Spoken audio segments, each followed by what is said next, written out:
اس زندگی کی اس زندگی میں ہر دباؤ ایک موقع ہے. یہ اس قوم پر بری حالت ہے. اس بری حالت میں نیک اور سہلے لوگوں کو بلندیاں حاصل کرنے کا موقع ہے کہ وہ کچھ کر لیں. بس اگلی آیت پڑھ کے میں بات ختم کر دیتا ہوں. ان الصفا والمروة من شعائر الله فمن حج البيت او اعتمر فلا جناح عليه ان يطوف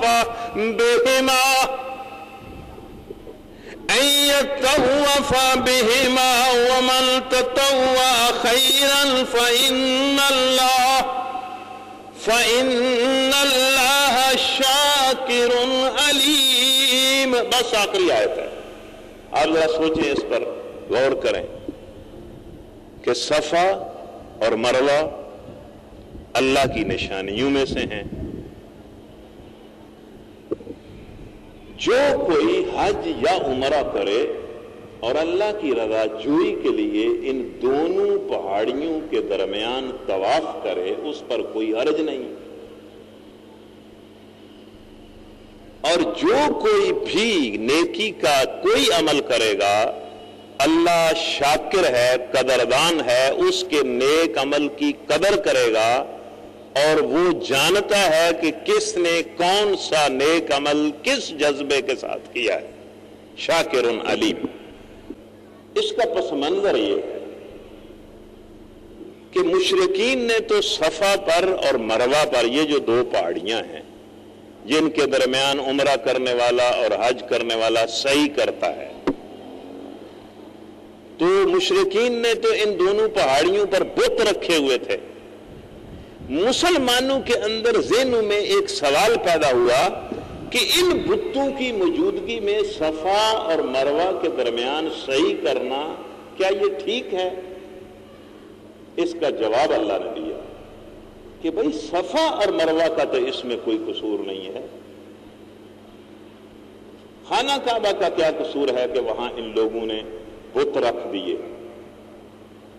کہتے ہیں نا کہ بھئی اللہ کے گھر میں 360 بت تھے, تو اس میں اس حرم کا تو کوئی قصور نہیں ہے, ان جاہل لوگوں کا قصور تھا نا جنہوں نے یہ حرکت کی. اب بھی اگر کوئی مسجد کو کوئی بت بنا لے یا مسجد میں کوئی ایسی حرکتیں کرے جو مسجد کو کوئی زیب نہیں دیتی, تو اس میں مسجد کا تو کوئی قصور نہیں ہے. مسجد کو جھگڑے کی جگہ بنا لے, فرقے کی جگہ بنا لے, مسلک کی جگہ بنا لے, فتنے کی جگہ بنا لے, لڑائی کی جگہ بنا لے, ایک دوسرے کے ساتھ الجھنے کی جگہ بنا لے, مسلمانوں کو توڑنے کی جگہ بنا لے, تو مسجد کا اس میں کیا قصور ہے؟ تو انہوں نے صفا اور مروہ پر بت رکھے ہوئے تھے. تو ایک سوال پیدا ہوا اور اللہ نے اس کا جواب دیا کہ صفا اور مروہ اللہ کی نشانیاں ہیں, اس کی عبادت کی نشانیاں ہیں. جو کوئی ان کے درمیان سعی کرے گا عمرے اور حج میں کوئی حرج نہیں ہے, یہ ٹھیک ہے, یہ نیک کام ہے اور اللہ اس نیک کام کی قدر کرے گا. لیکن آپ ایک سوال کا جواب تو سوچیں ذرا. آپ ذرا غور کریں کہ بات تو ہو رہی تھی صبر کی, تو صبر کی بات میں اور مصیبت پر اللہ کی اطاعت پر ڈٹے رہنے کی بات میں یہ صفا اور مروہ درمیان میں سے کہاں آ گئی؟ اس کا اور ان کا آپس میں کیا تعلق ہے؟ اس پر ذرا سوچیں نا. قرآن میں ایک ترتیب اور ربط بھی ہوتا ہے, سنیں اس کا کیا تعلق ہے. یہ صفا اور مروہ دو پہاڑیاں نہیں ہیں, ان کی اصل حقیقت پتہ ہے کیا ہے؟ یہ ہاجرہ علیہ السلام کے صبر اور قربانی اور اصرار اور اللہ کے راستے میں اللہ پر توکل کے دو نشان ہیں. آپ تو کہتے ہیں نا عورتیں بڑی کمزور ہوتی ہیں, یہ کمزور ہوتی ہیں, یہ اچھی کمزور ہیں کہ جب ابراہیم علیہ السلام نے اللہ کے حکم کے تحت ہاجرہ علیہ السلام کو اور اسماعیل کو جب وہ بالکل چھوٹے تھے، ابھی پیدا ہوئے تھے، جب اس بے آب و گیا بستی میں، اس جگہ جہاں دور دور تک کوئی انسان نہیں تھا، کوئی زندگی کی علامت نہیں تھی، وہاں چھوڑ کر جب جانا چاہا وہاں سے کہ اللہ کا یہی حکم تھا، تو ہاجرہ علیہ السلام نے پوچھا کہ ابراہیم یہ کیا کر رہے ہو؟ ہمیں کس کے حوالے کر کے جا رہے ہو؟ یہ ہمیں یہاں چھوڑ کے کہاں جا رہے ہو؟ تو تاریخ میں یہ بات ہے کہ ابراہیم علیہ السلام بول نہ سکے، بولنا چاہتے تھے، بول ہی نہ سکے، اس طرح کی کیفیت میں تھے کہ بول نہ سکے۔ پھر ہاجرہ علیہ السلام نے پوچھا کہ ابراہیم کیا بات ہے، یہ تو ہمیں کیوں نہیں بتاتا کہ یہاں چھوڑ کے ہمیں کہاں جا رہا ہے؟ پھر ابراہیم علیہ السلام بول نہیں سکے۔ تیسری مرتبہ ہاجرہ علیہ السلام نے کہا کہ کیا یہ اللہ کا حکم ہے؟ تو ابراہیم علیہ السلام نے سر ہلایا، زبان میں بولنے کی سکت نہیں تھی، اس کیفیت میں تھے، سر ہلایا، جس کا مطلب یہ تھا کہ ہاں ہاجرہ یہ اللہ کا حکم ہے۔ تو ہاجرہ نے چیخ کر کہا کہ ابراہیم بتاتا کیوں نہیں؟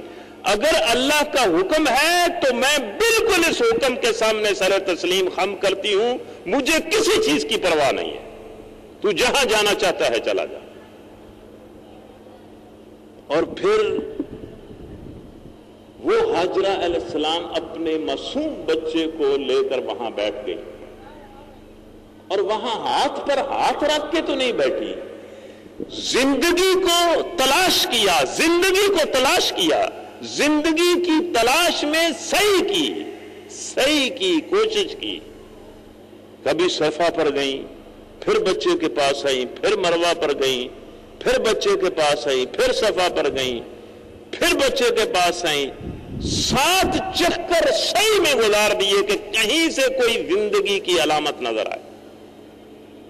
اس کا نتیجہ کیا نکلا کہ ایک تو اس معصوم بچے کی ایڑیوں سے زندگی پیدا ہوئی،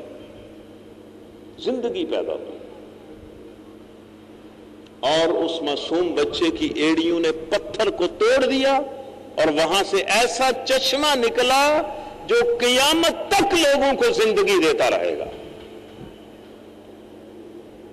زندگی اور ایمان دیتا رہے گا۔ اور دوسرا کیا ہوا؟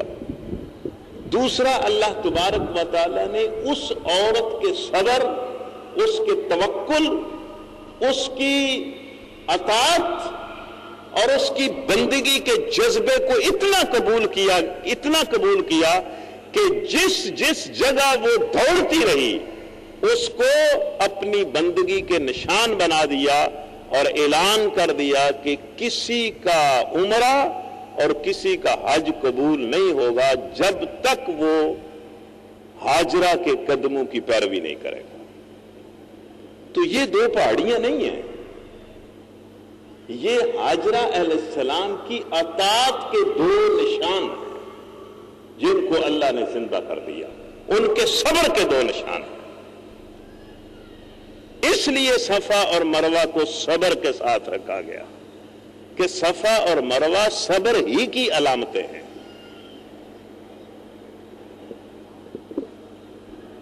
اور پھر یہ سبق دیا گیا کہ اگر تم اللہ کے راستے میں قربانی دو گے تو اس طرح زندہ ہو جاؤ گے، تمہارا عمل اس طرح زندہ ہو جائے گا۔